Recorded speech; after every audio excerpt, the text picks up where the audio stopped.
Karen, Okay. I found a T-shirt with a Bible verse on it. You did? Yeah, I think it relates to you in running. Oh, how? Proverbs 28, verse 1. Are you familiar with it? I think I will be in a minute. Evil people run even though no one is chasing them.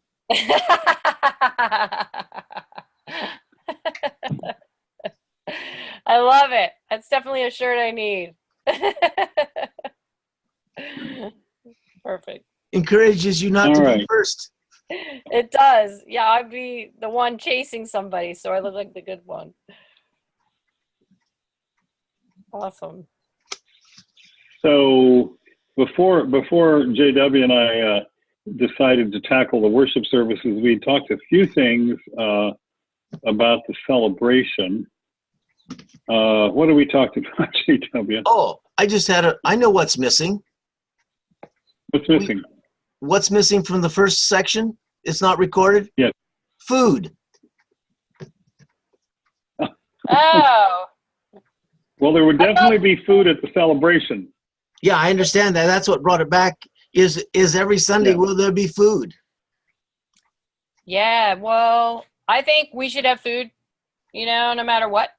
But I think it just depends on whether or not it fits into the service theme. You know what I mean? If it fits in a service theme, then we eat it during the service. But if it doesn't, then maybe we could have it at coffee time. You're suggesting we have fish sticks during Jonah?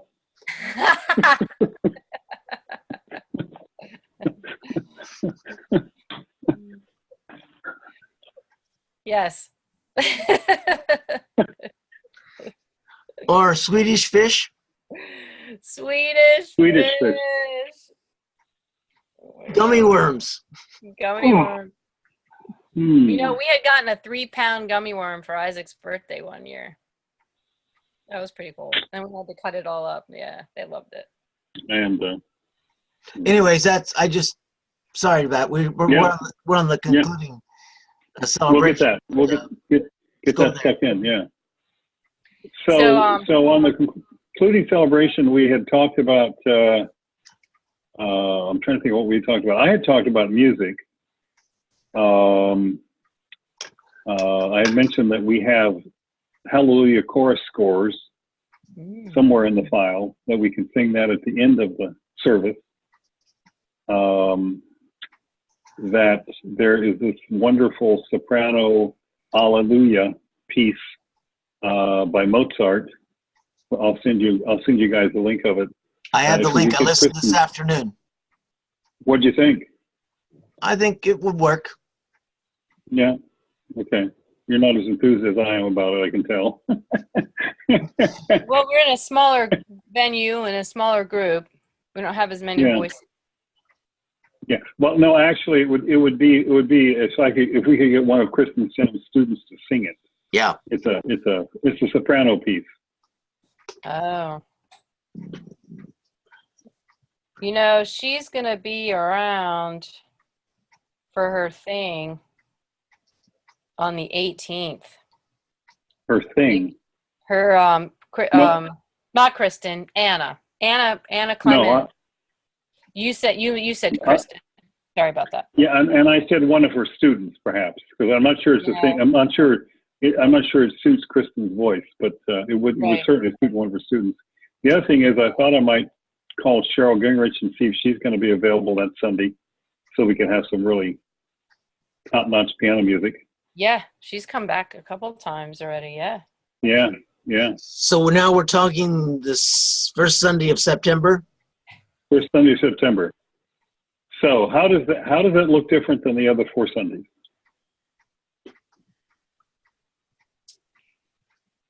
The last one, the one in September. Mm-hmm. Well, I don't know. I guess well, if it's a culmination, we'd be bringing everything together. In a way, I was thinking that we would just have a big meal afterwards, somehow, or maybe we could make the meal part of the service and all eat together. but some people didn't like that. Well, think about the first service when you're setting the stage, when you're setting the table. Maybe think in terms of, well, now we've done this for 4 weeks. Here we are to celebrate. Here we are to celebrate our set table. What does it look like? How do we celebrate that? What is the scripture for that Sunday? Do we have one, JW? I don't think we had one. Okay. Yeah, I don't think we had one either. One of the things I wondered about that, my life experience over the years is when I had communion that was celebratory instead of somber. Mm-hmm. And so they had all kinds of breads, cheeses, noisemakers, confetti, sparkling wines. You know what I'm saying? It was party time. Wow. And that gives you a whole different dimension to communion, because you think of it as a millennial celebration, not Maundy, Thursday kind of approach to it. Yeah. Sort of a Jubilee kind of celebration. Yes. Yeah. Sort of like, was it the Moravians that do that? I'm not sure. The love feast? Well, they have the love feast, but yeah, it's different though. This is party time. Yeah. And it caught me off guard. I felt a little awkward because I'm used to a somber communion service. Mm-hmm. And then they tied it in with the millennial kingdom, and this is what will happen. And Jesus is preparing a feast for us and a festival, and get used to it. Right. Is that too radical? It's radical, but I love it. I don't think it's that radical. I mean, I think it's appropriate. It's like the culmination for anything, for seniors that graduate, for anybody who's, a wedding, any kind of celebratory time. And in James Martin's book, any time that brings joy. Joy is a there's this combination. There's this wonderful hymn. The men's choir sung it. I come with joy to meet my Lord, forgiven, loved, and free. Da, da, da, da, da, da, da. Around the communion table. Yes. Yeah. I like it. I wonder if would we make it like communion, or would it be something different? Rich, with that in mind, could it be almost a whole ceremony, a celebration of singing? It could be. Oh, right. Just like all songs.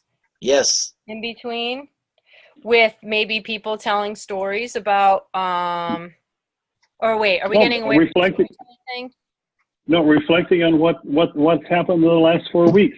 Has this brought them joy? Has this brought them humor? Has this brought them laughter? Mm-hmm. Yeah, or maybe a significant joy, and laughter is the humor, joy, and laughter is the theme of the last service. Mm-hmm. Is holiness going to get missed in all of this? Well, if you mean, do you mean somber holiness, or do you mean joyful holiness? I haven't thought of holiness as joyful. It should be, but it's not. Yeah. So maybe that's what we should say, holy joyfulness, as like the focus of the stories, if people want to tell them. Well, that's a really good question. That's a really good question JW raises. What is holiness? And how do we experience that? And is there holiness in laughter? There's like a whole lot of sadness beforehand. Yeah. A lot of the time there's a whole lot of sadness beforehand, unfortunately. Well, so maybe the theme is humor, joy, holiness, and laughter. Mm-hmm. Mm-hmm. Because we certainly don't want to lose it. No, we don't. You have that in the second story with the Isaac story, because there is a sense of awe of the triune God appearing and preparing for them, and Abraham taking care of them, the hospitality and all that goes with that. But then in the midst of that, he finds out his wife's going to be having a kid in 9 months. Yeah. And so there's a mixture of that holiness with awesomeness and laughter. I think the choice of words, Rich, as you were saying there, are very important for that whole theme as we lay it out. Yeah. And raising questions like that, even in this first sermon. You know, when you hear the word holiness, do you not think of laughter and joy? Yeah. Holiness only somber. I like the love feast. I like that whole idea. Agape love. And making sure we tie in. I mean, we can mention, like, if someone has some sadness, I don't know, I think it's appropriate, but then the focus would be on the happy, on the joy, for sure.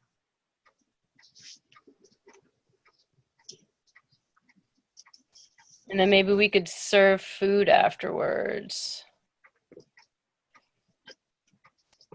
Or should there be a love feast, actually? That's what I mean, like a love feast afterwards. Or, I mean, that's all part of the worship. Communion, love feast. Hymns, like more hymns singing. than talking. Yeah. Reflection. Yeah. Reflections. So it's not the traditional call to worship and all that kind of thing. Because when you have a party, you don't have a call to worship. Yeah. You have hors d'oeuvres. But it's got to be worshipful in some way, you know,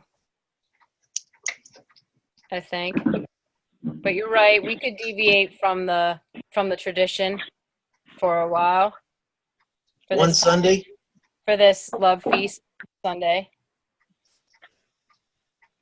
I pulled up a little bit about it. It's linked to the Moravians.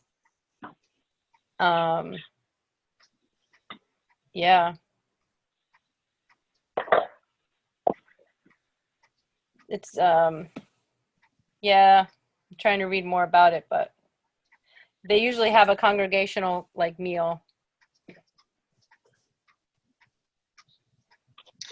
You realize that I will not be here for most of this.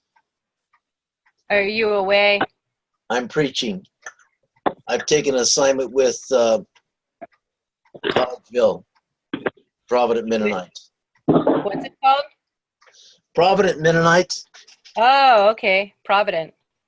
I'm there.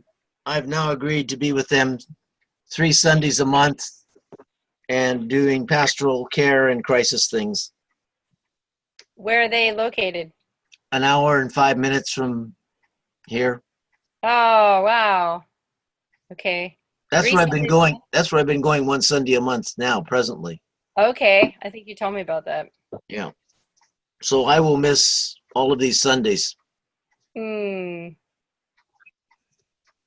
I will miss the first one because I will be at the beach with family. Right. Okay. So we need to pick a good solid worship leader. Yeah. All the things we focus on. And you know, just spitballing, who might that be? I could see a Kevin King. I could see a Randall Justice. Those are the 2 people I thought of too. Yeah. Yeah. I can't see much beyond that, actually. Karen, look what I have. Whoops. Oh my goodness, you finished it. Oh, it looks amazing. And got it printed. Good. Okay. Sounds awesome. 250 of them. Wow. Great. We'll hand those For out. Everybody's refrigerator door. So. Yes. I love it.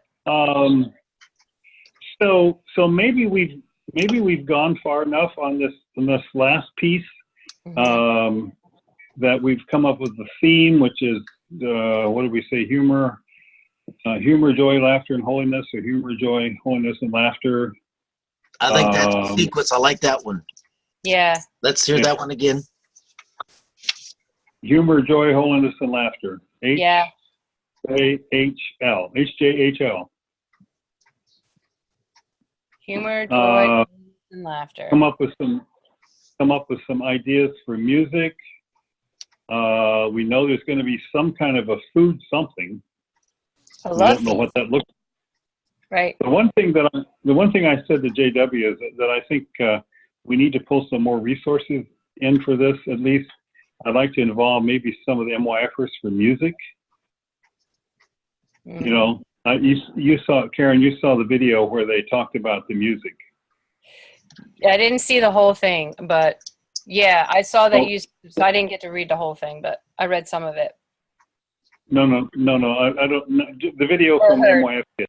Yeah. The video you did. Yeah. So somehow I think we need to involve them somewhere in music selection. Maybe just for this one, but I would think, you know, we should be getting their input for the rest of them too. I think it's a great idea. They'll all be back to school and more available for the last one than they will for any others. So, what would happen if we would run by the MYF the plan as we get them shaped to have them critique it?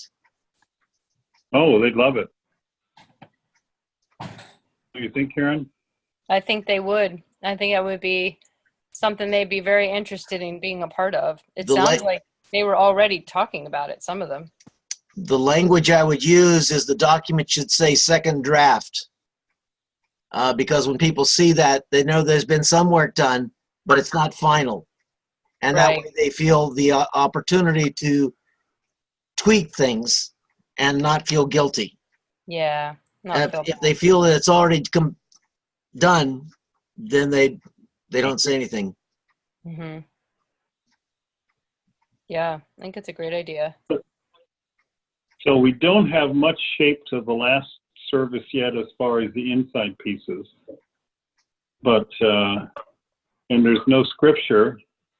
So is that a sermon where would that be Rachel's Sunday where she summarizes where we've been? And we could. Let me see who's preaching. I don't know. I have the schedule here. That's September 2nd, right? Well, it's the first Sunday in September. Yeah. Oh, there is no preacher. Okay. We don't have anybody for that. Oh, and we also said maybe we don't need a preacher. We're going to do just music too. We're going to do music and people sharing and reflecting. The student comes from the people. Yeah. Just need a good worship leader. Yes. Karen. Yeah. There's no worship leader either on that Sunday, which is interesting. There's nothing on this particular schedule that I have here. So now, Rachel's email had said something to the effect that I just read it tonight. I didn't digest it all.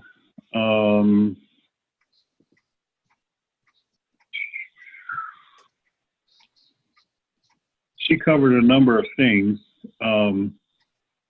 What did I see here that she talked about?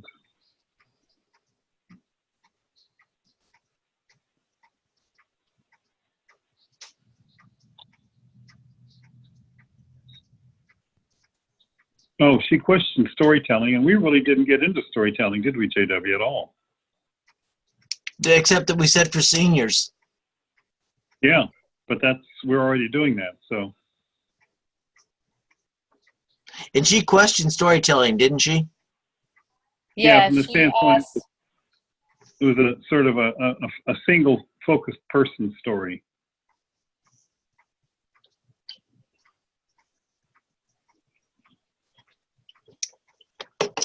I'm sorry. Go ahead. The Menno Simons piece that you want to tie in. Yeah. You're familiar with the story where he is inside the coach gets out and goes up with the driver. And when they come to apprehend him, the army or whatever group is there to look for him asks if Minnow Simons is in there. And Minnow leans over to the side of the coach and says, "Is Minnow Simons in there?" And the people inside said, "No, he's not in here." And the group runs off.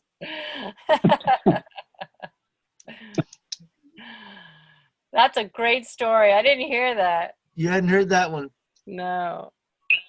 The one thing that Rachel had said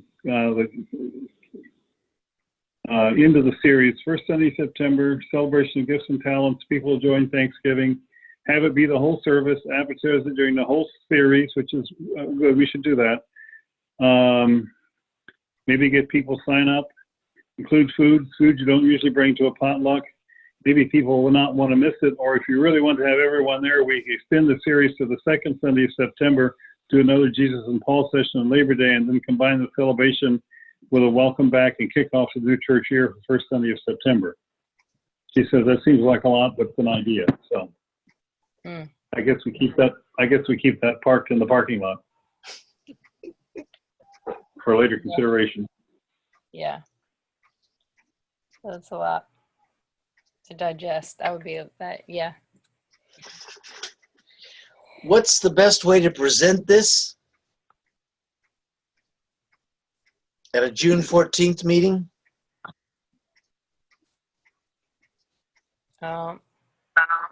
Break it down into summary, bullet points. I'll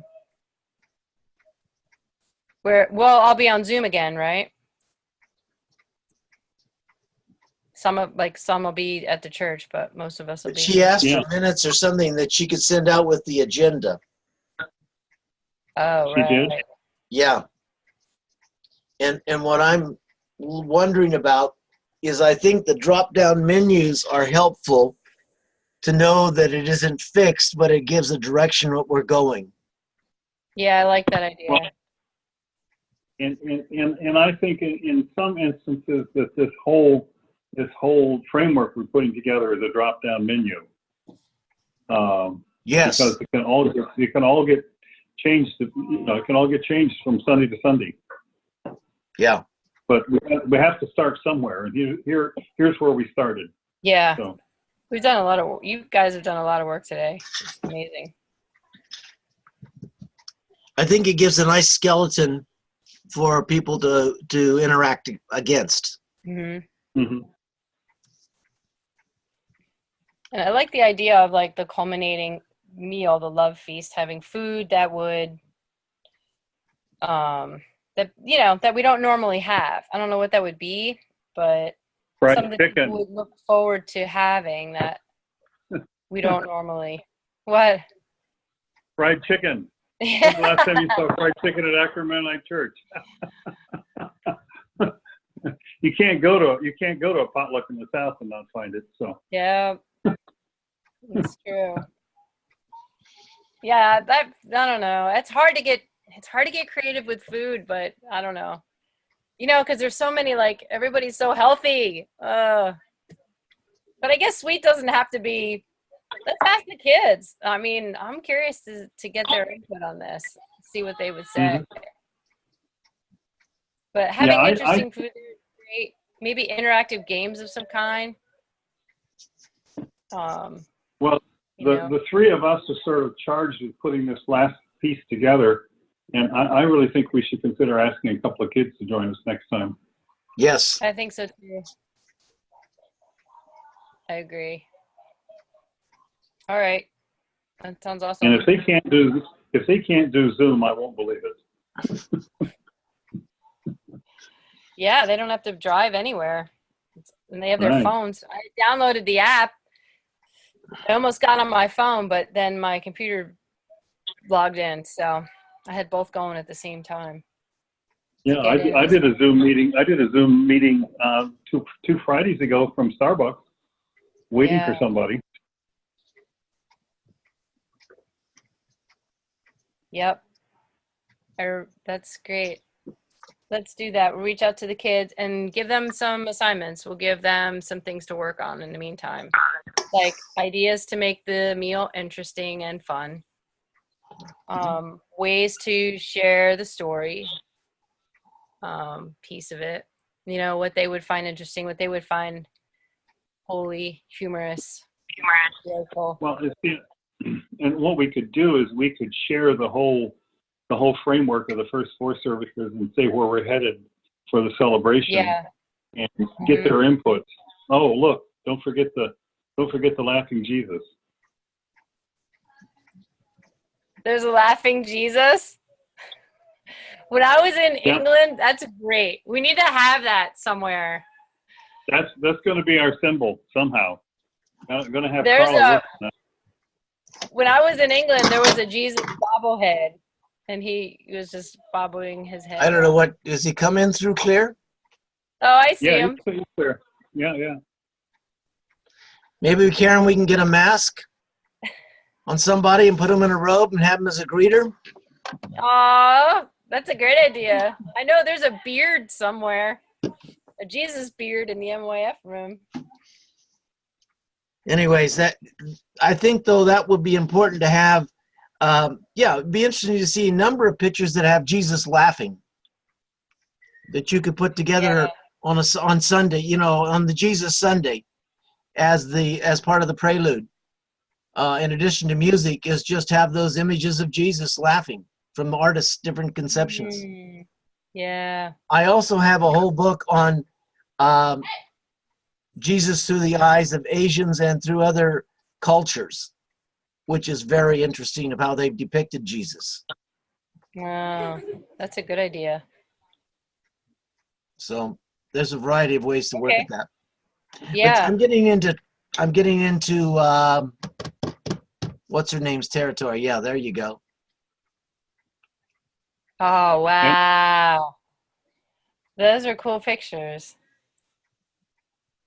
Yep. Isaac, after you get in the shower. Dozens of them here. You have to get in there.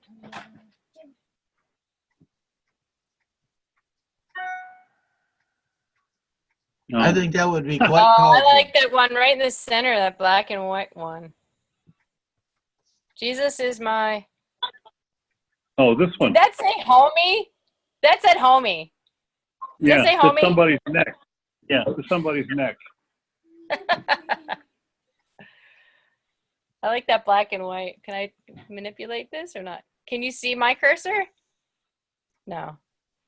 No. I have to share my screen. The one whose throne is in heaven sits laughing. And we do need to make sure that we're clear about it's not being laughing at you. It's laughing with you. Are we invading Carla's territory? Oh, right. Maybe we'll just give her these ideas. Rejoice heartily in the Lord. I saw that quote there. These are things that we need to keep focused on.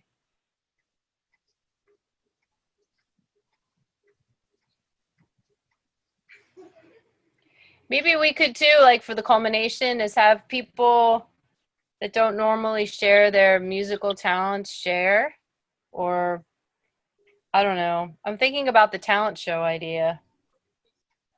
Who have you been yelling at down here? I don't know. Who have you been talking to? I've been talking to Rich and Karen. Do you think I've been yelling at them? Karen. Yeah. Hi, Dad. We're working on the next assignment, the last Sunday. Did she say anything about the I'm sorry I didn't come more prepared. This Zoom meeting caught up on me. I didn't know you guys were meeting. Why didn't you tell me? recording? No, this is not. This is live. Well, Walk not up with there. any time for me to prepare. But anyway, I think we've been bouncing around some really great ideas. I like where we're going with it all. Neither JW and I were prepared. We just got on and started spinning the rusty wheel. Sometimes that's the best way to go about it. 'Cause we got a lot done. Well, But I Rich, do like you this. thought about it and I thought about it. Let's be honest. We're people who would process it in our heads. And then we Yeah, just let it come out whatever came out. yeah, it's been on my mind too. I've been enjoying James Martin's book. Oh, it's been great. There's just um, so many angles and perspectives in humor, and how we have, I guess not we in particular, but just church in itself has just gotten so far away from that. We need to get back to it. Are there stories you wouldn't share? I don't know. I mean, stories that. Out of From Heaven to Mirth. Well, there was a couple that were definitely pointed toward a Catholic. You know what I mean? Like, I don't think our congregation would laugh at that. Like, it would be like, wait, what? You know? But the one that I shared with you about the bear, that was hilarious. You know, even though there's no Mennonites in that, I think we could put one in there. We could trade out the Catholic for a Mennonite in that one. Or you leave the Catholic, the Mennonite, and the Jewish person. Yeah, the rabbis last for sure, but yeah. So it's workable, but there were a couple of things that were way too Catholic. Even me, I didn't quite understand. I was kind of like, oh, it's not really that funny. Yeah. If you were Catholic, you could understand them, but most of them were just right on. If I summarize what I've heard so far on this one, it's that there would be food, love feast, there would be lots of music, and there would be congregational sharing, which is the sermon kind of thing, and reflection. Yeah. Is that the three elements that have really emerged? Yeah. And that we would incorporate the youth that make sure that music is well-rounded. Yeah. And we can even do it like you said, like not do the call to worship. We could do it kind of like how we did a service for Christmas where we did like 2 songs and then a story or part of the Jesus story, and then 2 more songs and then a different story. And then that was the whole service. It just kind of like, it told the whole Jesus story, but it told it in parts, and it was around, songs in between. It was woven in between there. So that way we don't have people that have to have the same focus. You know what I mean? For their sharing. I mean, other than humor, you know what I mean? One thing that I do is that when I've worked through presentations for a worship service is I ask the question of what did it feel like in terms of touch? What did it smell like? What did it taste like? What did it sound like? Mm-hmm. What did I see? And I don't think we've picked up all of those senses yet. Mm-hmm. Yeah, we kind of did that. We did a little bit of that last year, where one Sunday was seeing, one Sunday was hearing. But doing there's that great hymn in the I think it's in the green book called Taste and See. Yes. Yeah. And it goes through all the 5. I believe it goes through all the 5 senses. Has a wonderful solo, wonderful bass baritone solo to it. I think that's a great theme. I had a thought and it just escaped me. Probably went to bed. I'm usually there a half an hour ago. Taste and see the humor, holiness, joy, and what were your words in order? Humor, joy, holiness, and laughter. HJHL. Taste and see the humor, the joy, the holiness, and the laughter. Oh, I know what it was. There's this great children's story that could be done very well and funny by the MYF. Somebody read it once, maybe sometime last year and a half. I know when back in the 80s, late 80s, when Michael might have been in 5th grade, I told it to the kids and I had it on a storyboard. And it's the story of this family who was always arguing and bickering and fighting all the time. And they go to the rabbi, and the rabbi says, well, to solve this, bring a cow in to the, and then bring a sheep, then bring a goat, then bring a chicken, and it's just mayhem. And finally, the solution is, well, just take them all out, and then peace reigned. But I thought what we could do is we could have the kids, the MYFers, be the animals, and come in and find the storyteller making noise and just creating havoc. And the kids could. I thought about that the other day, so I don't want to lose that thought. That's a great thought. I like that idea, because in the chaos of our lives, there is originally peace. Mm-hmm. Taste and see. Anything else we need to get on the recording? I think I need to probably stop it so it doesn't get too big. Okay. Are we about wound up, down? I think we've summarized it well, and I think